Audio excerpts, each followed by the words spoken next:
같이 따라하겠습니다. 오른손으로 도우시는 주님, 할렐루야. 이 말씀의 제목을 가지고 본문을 중심으로 함께 은혜를 나누겠습니다.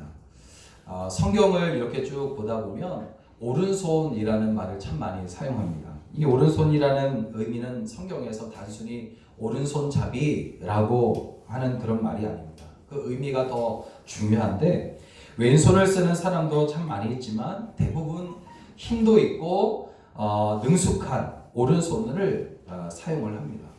이런 의미로 이제 본문 7절에서 다윗은 하나님께 피하는 자를 하나님께서 오른손으로 구원하신다라고 말하고 있는 것을 볼 수 있어요. 여러분, 하나님의 오른손은 하나님의 능력, 하나님의 강함, 하나님의 능숙함을 의미합니다. 상징을 합니다. 그러므로 오른손으로 구원하신다는 것은 곧 하나님의 구원하심이 완벽하다라는 그런 말이기도 하고, 또한 하나님께서 의지하는 자를 최고의 길로 인도하신다, 그런 말이기도 합니다. 무엇보다도 하나님께 피하는 자를 하나님께서 보호하시며 귀하게 여기신다, 그런 말씀인 줄로 믿습니다. 왜 하나님의 오른손으로 도우시고 보호하시는 성도들이 귀할까?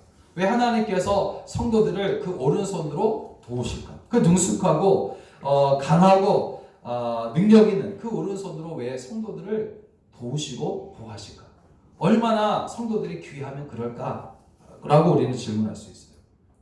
귀한 이유는 성도들이 훌륭해서가 아닙니다. 흠잡을 데가 아무것도 없어서도 아닙니다.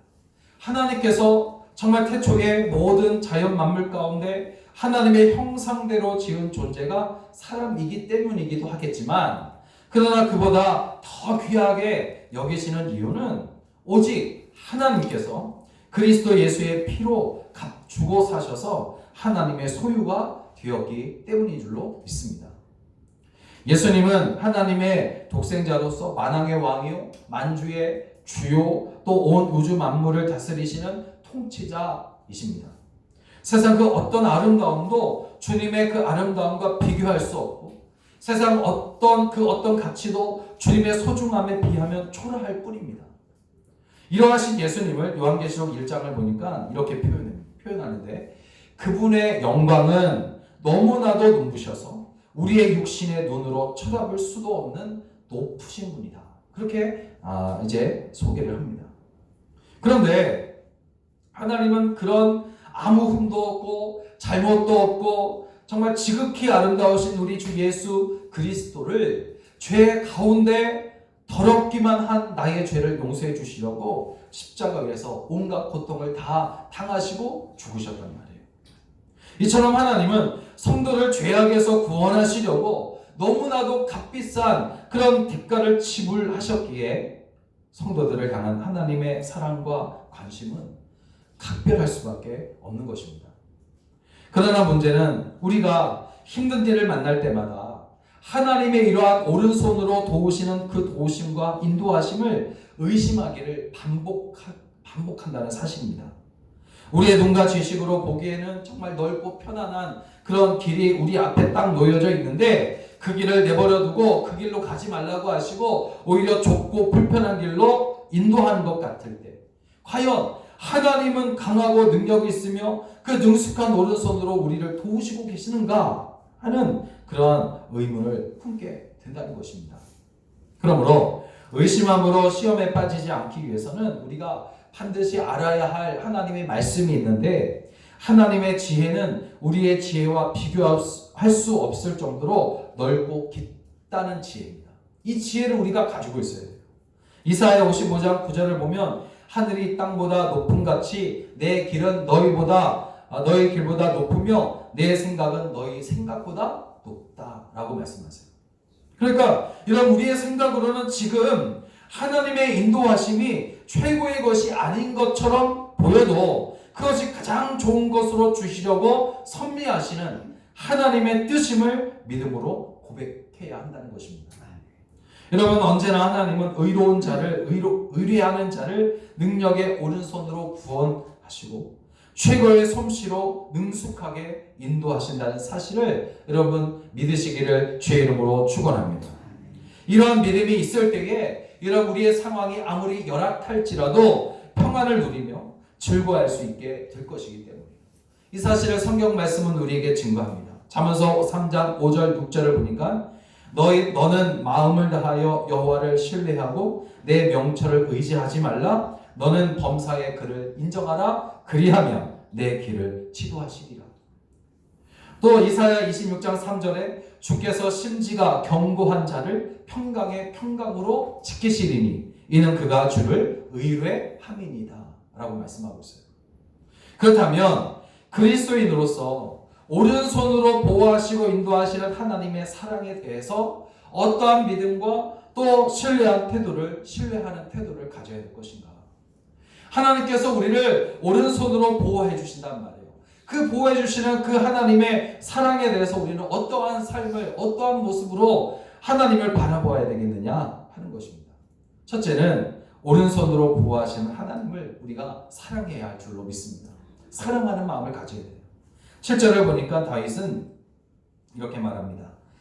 주께 피하는 자들을 그 일어나 치는 자들에게서 오른손으로 구원하시는 주여 주의 기이한 사랑을 나타내소서. 여러분 다윗은 지금 하나님의 사랑이 참으로 기이하다 그렇게 표현합니다. 기이하다는 것은 이해할 수 없다 그런 말이기도 한데 몰라서가 아니라 알고 있지만 왜 사랑해 주시는지 이해하기가 어렵다는 말이에요. 기이하다는 말이에요. 하나님의 사랑이 괴팍하거나 도무지 종잡을 수 없다거나 변덕스러워서 이해할 수가 없다 그런 말이 아닙니다. 오히려 그 반대예요. 하나님의 사랑은 사랑받을 자격이 없는데 사랑해 주시고 사랑받을 만한 이유가 아무것도 없는데도 무조건적으로 사랑해 주시며 그것도 오른손으로 구원하시는 사랑을 베푸시기 때문에 그러한 사랑을 받는 우리로서는 하나님의 사랑이 기이할 수밖에 없다는 겁니다. 오른손은 아까도 말씀드렸지만 하나님의 능력, 하나님의 강함, 하나님의 능숙함을 말한다고 했어요. 그러니까 하나님은 우리를 하나님의 능력으로 붙드시고 그리고 강함으로 모든 싸움에서 이기게 하시며 또 능숙하게 우리를 사랑하신다는 거예요. 그냥 아무런 어떤 계획과 어떤 그런 아무것도 모른 채 사랑하는 것이 아니라 능숙함으로 사랑한다. 무슨 말입니까? 우리의 모든 것을 다 아신다는 거예요. 우리의 필요를 아신다는 겁니다. 우리가 무엇을 알기를 원하고 우리가 무엇을 하기를 원하고 우리로 하여금 하나님께서 무엇을 원하고 계시는지를 다 알고 계신 거예요. 능숙함으로 사랑한다. 그런 말입니다. 이러한 사랑을 경험한 다윗은 하나님의 사랑이야말로 그야말로 기이하다. 그렇게 고백할 수밖에 없었다는 거죠. 그러면서 8절 9절에서는 그 기이한 사랑이 자신에게 어떠한 사랑인지를 깨닫고 그가 고백합니다. 우리가 잘 아는 말씀이에요. 8절 9절에 보니까 나를 눈동자같이 지키시고 주의 날개 그늘 아래에 감추사 내 앞에서 나를 압제하는 악인들과 나의 목숨을 노리는 원수들에게서 벗어나게 하소서. 그렇게 노래해요. 다윗은 하나님의 사랑이 너무나 기이해요. 그런데 그 기이한 사랑을 그가 경험했단 말이에요. 그 경험한 사랑에 대해서 그가 이렇게 고백하는 거예요. 하나님의 사랑은 눈동자같이 지키는 사랑이시고 주의 날개 그늘 아래에 감추시는 사랑이다. 이건 정말 기막힌 표현인데 여러분 사람에게 있어서 가장 예민한 곳은 눈이고 눈동자라고 그러잖아요. 눈에도 보이지 않는 미세한 먼지가 손가락에 붙으면 모르단 말이에요. 우리 손가락이 또 우리 몸에서 제일 예민한 곳이라고 그러잖아요. 손가락에 묻으면 그 작은 미세먼지는 손가락에 묻으면 아무런 느낌도 없어요. 있는 것조차 모릅니다. 발견할 수도 없어요. 그렇지만 눈에 들어가면 그 미세한 먼지가 눈에 들어가면 금방 알아채리잖아요. 눈동자는 빨개지고 또 미세한 먼지도 어떠한 미세한 먼지를 이 눈동자는 용납하지 않아요. 눈물로 즉시 씻어내요. 아무리 작은 미세한 먼지라도. 그러니까 이렇게 눈동자는 예민한 거예요. 여러분 그러므로 눈동자같이 지키신다는 것은 아주 작은 위협일지라도 안전하게 지켜주실 뿐 아니라 아주 섬세하고 세심하게 신실하게 보호하신다는 그런 말씀인 줄로 믿습니다. 다윗의 이 고백이 얼마나 대단한 말이죠. 그리고 주의 날개 그늘 아래 감춘다, 감추신다. 이 표현은 달리 병아리를 날개 아래 숨기는 것이 병아리를 보호할 뿐만 아니라 자신은 독수리에게 노출시켜서 희생하는 것처럼 하나님의 사랑은 약한 나를 살리시려고 희생하시는 사랑이라는 거죠. 그러므로 하나님의 이 귀한 사랑을 눈동자같이 지키시며 날개 그늘 아래 감추신다는 이 표현은 정말로 기가 막힌 표현이고, 다윗이 하나님의 그 귀한 사랑을 경험하고 한 신앙 고백과도 같은 그런 표현이라 할 수 있는 겁니다. 여러분, 죽어 마땅한 죄인인 우리를 구원하기 위하여 아무런 흠도 없는 독생자들 예수 그리스도를 죽음에 내어주신 하나님의 사랑을 충분히 우리는 만족스럽게 이해할 수 있을까 하는 겁니다. 하나님이신 분이 아무런 죄도 없는 분이 고통을 당하시고 죽으셨다는 것 자체가 그야말로 그것은 기이한 일이에요. 어려운 일입니다. 이것만으로도 하나님의 사랑은 기이한 사랑이 분명해요. 또한 하나님의 사랑은 변함이 없는 사랑이기에 기이합니다. 하나님은 한번 사랑하신 자를 영원히 사랑하시는데, 하나님이 우리에게 무엇을 간절히 바라셔서 그렇게 하시는 것이 아니에요. 하나님께서 우리를 사랑하신 데에는 그 어떤 조건도 없다는 것입니다. 하나님께는 무엇 하나 부족할 것도 없고 우리에게 바랄 것도 없어요. 우리에게 바랄 것이 있다면 우리를 사랑하는 그 마음을 주체하지 못하시는 것뿐입니다. 여러분, 인간의 사랑은 상대방의 태도에 따라 쉽게 달라지잖아요. 죽고 못 살던 정말 연인들도 한번 틀어지면 남이 되어버리고, 정말 좋지 않게 이렇게 사이가 벌어지게 되면 원수도 돼요. 원수까지 되어집니다. 그러나 하나님의 사랑은 영원하셔서 오른손으로 구원하시고 보호하시고자 부르신 사람은 눈동자같이 지키시고 주의 날개 그늘 아래 감추시니 그것을 영원토록 하시는 줄로 믿으시기 바랍니다. 여러분, 오른손으로 도우시고 지키시는 하나님의 사랑이 다윗에게만 눈동자같이 지키는 사랑이고 날개 아래 감추시는 사랑이겠냐 이 말이에요. 오늘 여러분, 우리에게도 동일한 사랑을 베푸시고, 우리에게는 더욱 기이하고 놀라운 사랑을 베푸셨잖아요. 바로 우리에게 독생자 예수 그리스도를 주신 사랑입니다. 로마서 5장 8절에 우리가 아직 죄인 되었을 때에 그리스도께서 우리를 위하여 죽으심으로 하나님께서 우리에게 대한 사랑을 확증하셨느니라, 그렇게 말씀하고 있어요. 여러분, 이 사랑이 얼마나 놀라운 사랑입니까? 이 사랑을 알아서 날마다 모든 순간마다 하나님을 사랑하고 그 사랑 속에 살아가게 되시기를 주의 이름으로 축원합니다. 두 번째는 오른손으로 도우시는 하나님의 사랑을 받은 성도라면 따뜻합니다. 이웃을 사랑하라. 여러분, 오른손으로 도우시는 사랑을 받은 성도라면 먼저 하나님을 사랑하고 두 번째는 이웃을 사랑하는 거예요. 예수님께서 말씀해 주신 계명이 바로 그거잖아요. 하나님을 사랑하고 이웃을 사랑하라. 여러분, 하나님의 사랑을 알고 그 사랑 속에 살고 있다면 이웃을 사랑하는 것으로 내게도 주님의 사랑이 있음을 증명하시기를 주의 이름으로 축원합니다. 11절을 보면 다윗은 자신을 괴롭히는 악인들의 모습이 어떠한지 보여주고 있어요. 그들은 다윗과 그를 따르는 많은 무리들이 지나갈 때마다 넘어뜨리기 위해서 애워싸고 노려보았다, 그렇게 말해요. 오늘 11절을 보겠습니다. 11절을 보면 우리 같이 있습니다. 11절 시작. 이제 우리가 걸어가는 것을 그들이 애워싸서 노려보고 땅에 넘어뜨리려 하나이다. 다윗과 다윗의 그 부하들이 길을 갈 때마다 대적들이 나타나가지고 애워싸고 노려본다는 거예요. 여러분, 그들은 다윗에게 한 번도 친절을 베푼 적이 없었습니다. 그들은 마치 은밀한 곳에 숨어 노리는 사자와 같은 그런 모습으로 다윗과 다윗의 사람들을 괴롭히고 약탈했다는 거예요. 그들이 누구인지는 밝히지 않고 있지만 시편 17편이 다윗이 사울 왕에게 쫓겨다닐 때 쓴 시인 것을 보면 그들은 사울 왕과 그를 따르는 사람들이었고, 이 시를 쓴 시기는 다윗의 초창기였다라는 것을 알 수 있어요. 그러면 다윗은 이들을 어떻게 대하고 있느냐 하는 겁니다.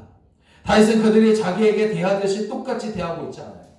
복수를 하려고도 하지 않습니다. 단지 하나님께 호소할 뿐이에요.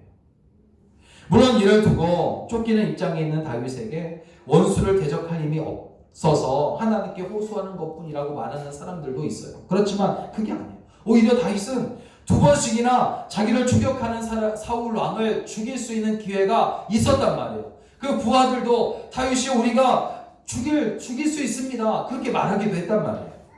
그럼에도 불구하고 사울을 죽이지 않고 살려주잖아요.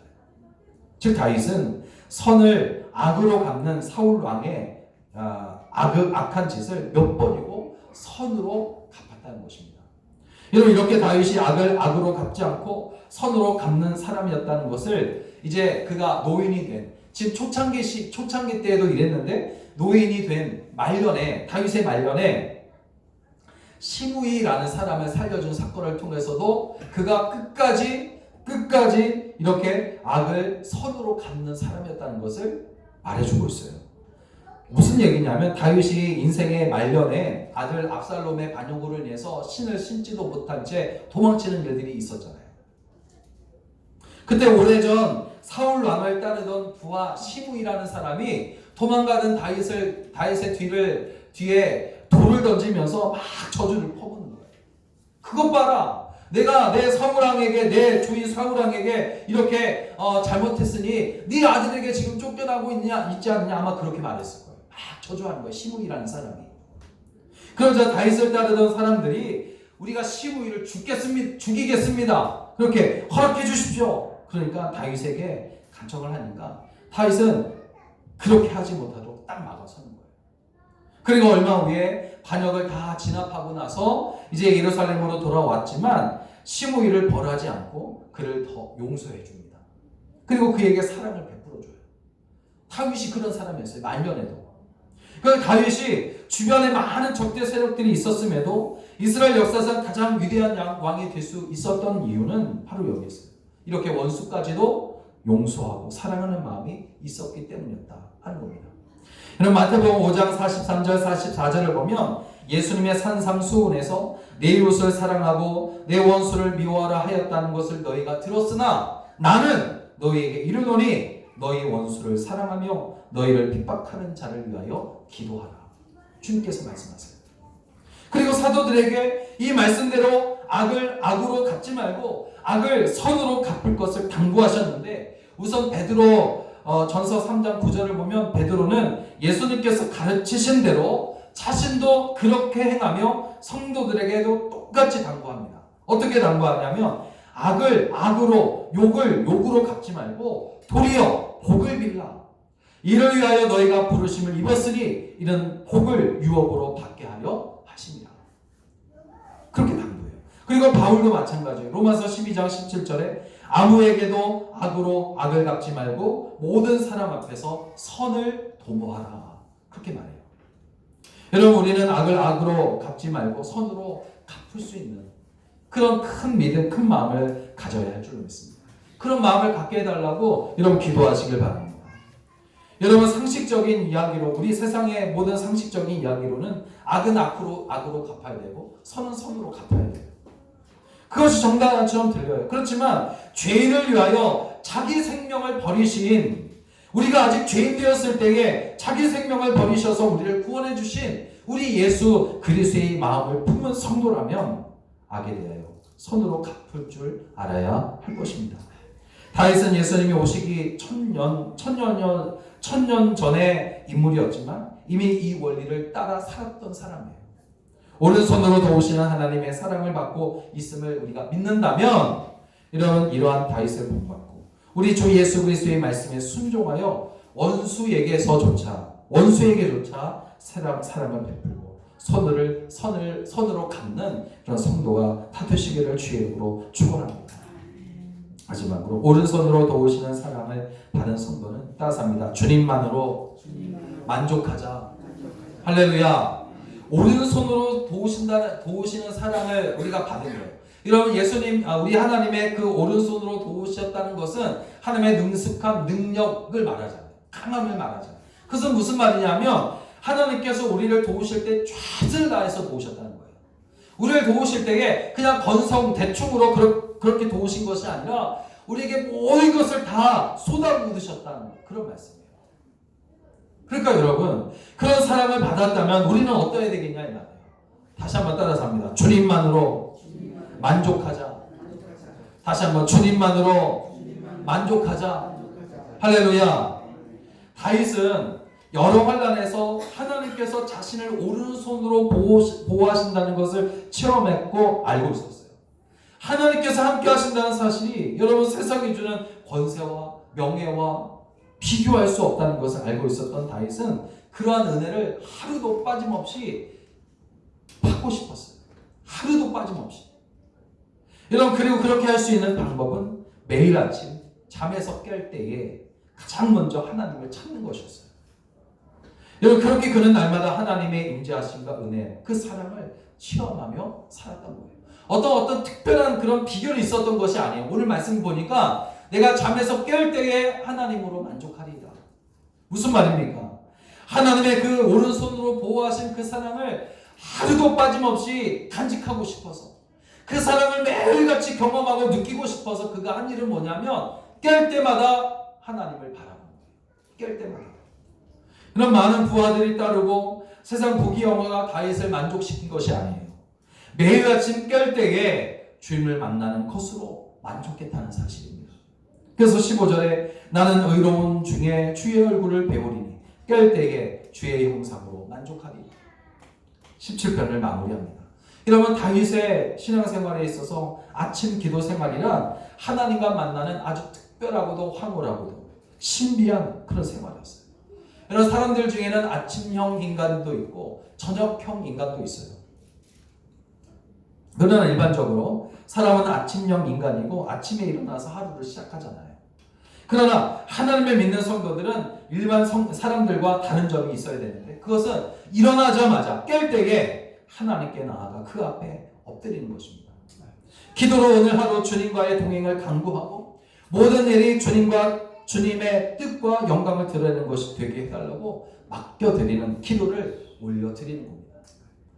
여러분, 그렇다면 성도들은 왜 아침에 첫 시간을 주님께 드려야 될까? 성경을 보니까 민수기 3장 41절을 보니까 하나님께서 나는 여호와라, 이스라엘 자손 중 모든 처음 난 자 대신에 레위인을 내게 돌리고 또 이스라엘 자손의 가축 중 모든 처음 태어난 것 대신에 레위인의 가축을 내게 돌리라, 그렇게 말해요. 그러면서 무엇이든 첫 것을 하나님께 바치라고 명령하시고 있어요.